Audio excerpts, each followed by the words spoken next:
విష్ణువు రక్షకుడు. ఆయనని ప్రత్యేకంగా రక్షించమనడగక్కర్లేదు. హే భగవన్ అని పిలిచేటప్పటికీ రక్షణ కొరకు వచ్చేటటువంటి లక్షణమున్నవాడు విష్ణుతత్వం. అటువంటి విష్ణుతత్వము ఎవరి యందు ప్రవేశించి ఉంటుంది అంటే అమ్మ యందు ప్రవేశించి ఉంటుంది. అమ్మ అమ్మగా రక్షకత్వంతో ఉంటుంది. అమ్మకి ఏం తెలుసు అంటే రక్షించడం ఒక్కటే తెలుసు. ఒక ఆవుకి దూడ పుడుతుంది.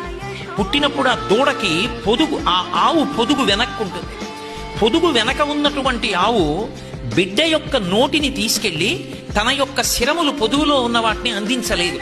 అలా అందించడానికి కావలసినటువంటి చేతులు దానికి లేవు. మనుష్య శరీరాలైతే తల్లి తీసుకెళ్లి బిడ్డకి పాలిస్తుంది. కానీ ఒక ఆవు దూడకి పాలెలా ఇస్తుంది?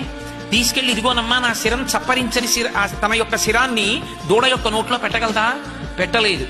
కానీ ఆయన అన్నారు స్థితికారకత్వము విష్ణువు ఎలా ప్రవేశిస్తాడు అంటే అమ్మ వెనుక భాగంలోంచి పుట్టినటువంటి దూడ నేల మీద పడిపోతే ఇటుపక్కకి తిరిగిపోయి నాకుతున్నటువంటి అమ్మ దగ్గర నుంచి పైకి లేచిన దూడ అమ్మ వెనక ఉన్న పొదుగుకి వేలాడుతున్న శిరముల యందు నన్ను పోషించగలిగిన పాలున్నాయని తెలుసుకుని వెళ్ళి ఆ శిరాన్ని పట్టుకుని చప్పరించడంలో ఆవు అమ్మతనం దూడ బిడ్డతనం ఉన్నాయి. అందులో ఉంది విష్ణుతత్వం అన్నది.